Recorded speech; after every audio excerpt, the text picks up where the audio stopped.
If you were riding a donkey instead of being where you are right now, what pleasant view would delight your eyes? Please have no fear. Slowfoot has always been a very gentle donkey. A gentle donkey.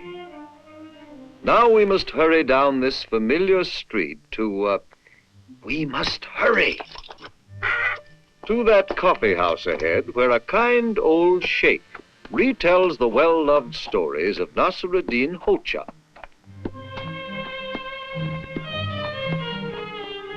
Enough, Burhan. We can't stop, Hamid, when we have been paid to deliver these jars. Hamid doesn't feel like work. He feels like having coffee. Ow! Oh, oh. Come on, Burhan. I want coffee. But our work. Ah. Well, that's Hamid for you. Come along, Slowfoot, or we'll miss the Sheikh's tales of Nasruddin Hoxha.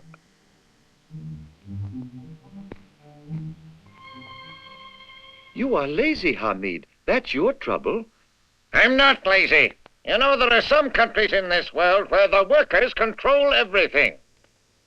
They own the land, tools, shops, and they get the best of food, clothes, and houses. Without working? I hear they work when they want to. That is not what I have heard. The workers in the countries you refer to do not know where they are going and cannot choose a life for themselves. They work, speak, think, and die as their master commands. No, you're wrong. Hamid, what I can't understand is how these foreign slave drivers get workers like you to believe their nonsense. You think they're liars? Why not? Why have the masters of these paradise countries drawn iron curtain across their borders? To help people learn the truth about them? Or to stop people from learning the truth? Everything they say can't be lies. You are too sure of yourself, Hamid. Effendi, tell us what you think. Nonsense. The Sheikh can tell us nothing. He is slow, and he is old, too. Slowness can bring sureness, and wisdom comes with age. What Hamid believes about the workers in some countries does not surprise me, for by repeating one big lie 1,000 times, you can make it appear true. Allow me to tell you the story of Nasruddin Hoxha that may prove to you what I have said.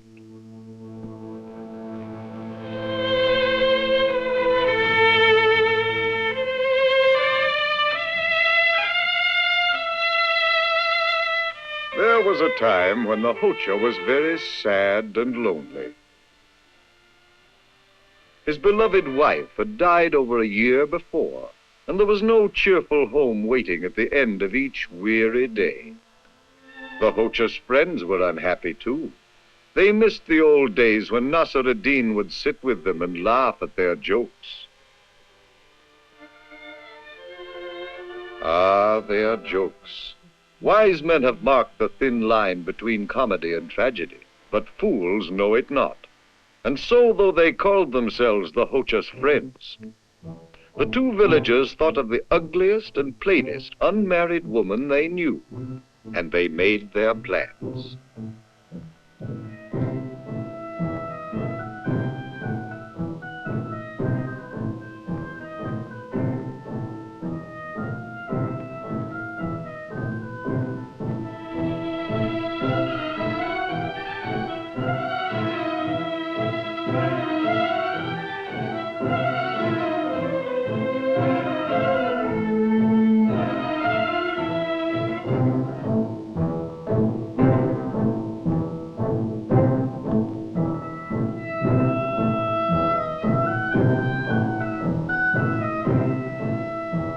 The Hoxha's friends, with their distorted sense of humor, let their imaginations run wild.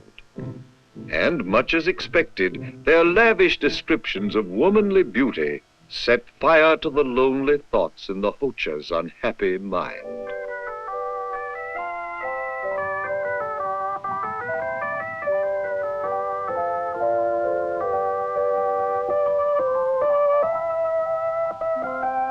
So, without realizing that he was being tricked, the Hocha agreed to marry the ugly old maid chosen by his friends.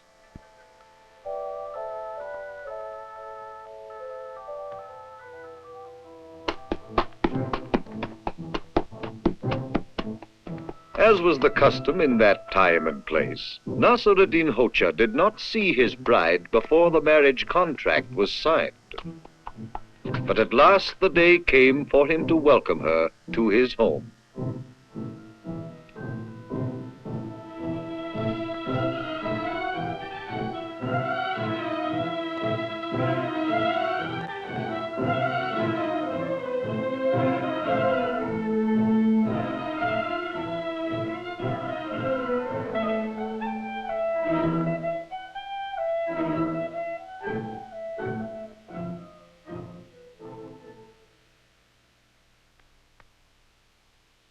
Welcome to my house, good wife.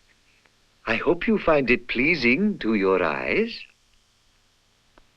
And the Hocha was hoping the same thing for himself as he peered at her veil.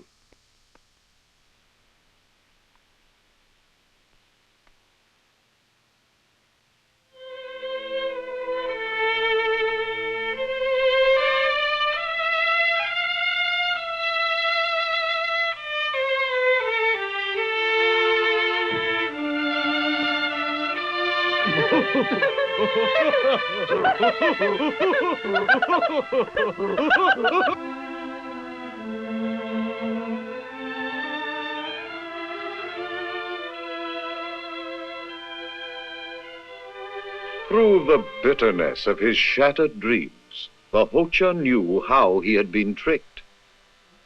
And he knew his friends must be taught a lesson.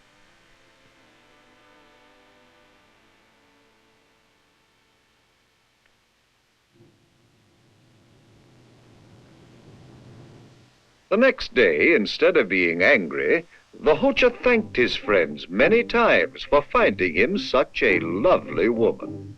And you can imagine how this unexpected gratitude put them in a dilemma. Had they made a mistake? Perhaps the ugly girl was not ugly at all. You really couldn't be sure what was behind her veil. And the Hocha himself was sparing no words about the beauty of his new wife.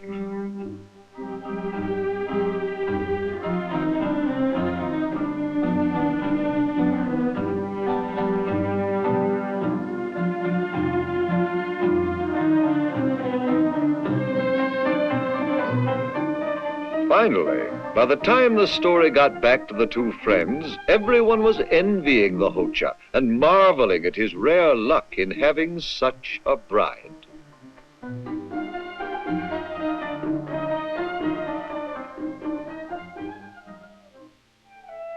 Rumors about the beauty and charm of the Hocha's wife grew and grew, until the two bewildered friends really believed it when they told a stranger that Nasruddin was married to the most beautiful woman in all the world.